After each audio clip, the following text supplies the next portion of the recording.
When I was 21 and a senior in college, I got pregnant.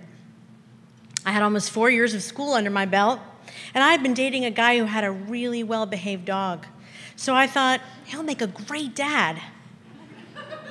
He always had money because he was really good at betting on football pools and knowing who was going to win. So as a college student, I felt really well provided for. We went out to dinner, and he had his own place. I mean, he shared it with his brother, but it was close enough. I didn't know how different that we were then, and I was too young to believe that someone with a different education, socioeconomic background, entertainment preferences, opinions on politics, and religion would ever make a difference in our compatibility. So I married him. I was a really hopeful youngster. I had my daughter, and then 17 months later, my son. At 21, I hadn't expected to be a parent, of course, but I did the best I could with my limited experience, and I called my mom a lot, since I had no family close by, and I had no friends who were as brave as I to venture into motherhood at 22. No one told me that babies had to breastfeed for 40 minutes total, not 40 minutes on each side. No one told me that if your kid stands up in the grocery cart, the chances are she will faceplant onto the cement floor of the Acme if you stop to deliberate for just 1 second over which salad dressing you should purchase. No one told me that with no desire, no plans and ideas of what it's like to be a mother, I would feel such an intense need to protect my cubs. So when their father and I decided to split and he wanted joint custody, I laughed in his face and went about my business of finding a job closer to my family. I quit my job. I packed my entire house. And I was ordered by the court not to leave the state of Delaware until they were 18. Oh well. He was determined not to be a weekend dad. So this meant that they were to spend full weeks at his house, not just weekends and Wednesday nights. I was horrified. I may not be the sewing type, or the cooking type, or the stay-at-home type, but I am definitely the controlling type. So I wrote out a long list of their schedules, every food they ate, their bathing schedule, their pajama preferences. They were 2 and 3. I said to him specifically, if you do not bathe these children every single day, I will take them away from you forever and you will never see them again. And then I drove away back to my empty apartment to eat my weight in ice cream and worry.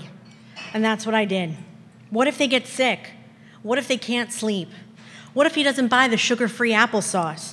Because this may not be a big deal for 1 week, but the damage that can be done over a lifetime was unthinkable. After a very sleepless week, I picked them up 7 days later from daycare. My daughter looked like her hair had been buttered. It was so greasy.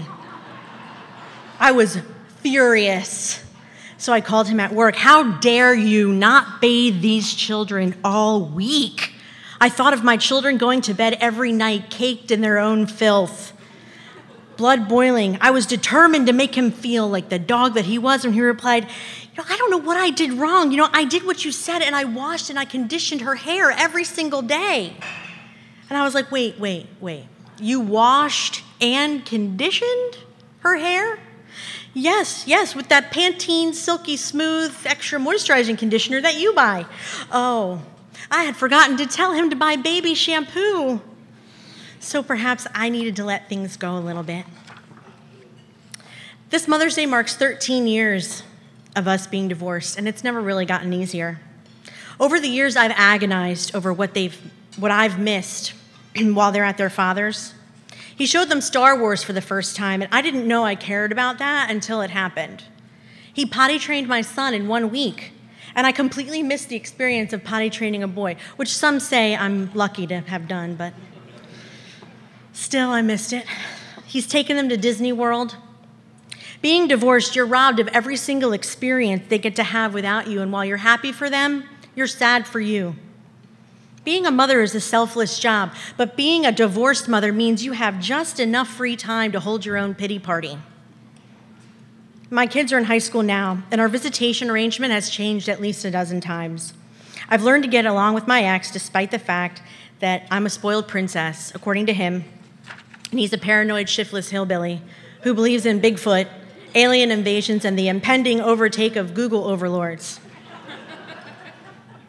I'm grateful that they have a parent who takes them fishing and other activities that I wouldn't be caught dead doing.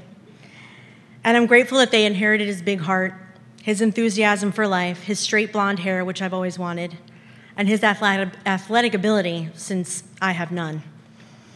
But every time they leave to go to his house, I still worry.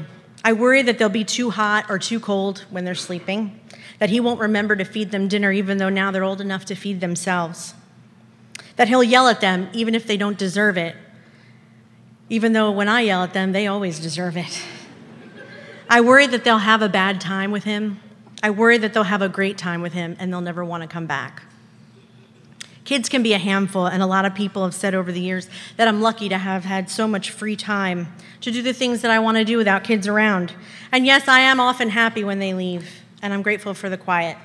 But I'm always lonely for them about an hour after they're gone. I can't express how difficult it is to trust someone else, anyone else, to parent your child that much without you.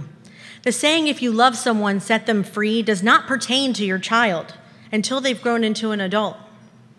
Until adulthood, their behavior, their attitudes, and their cleanliness are your responsibility and yours alone, especially if you're the mom.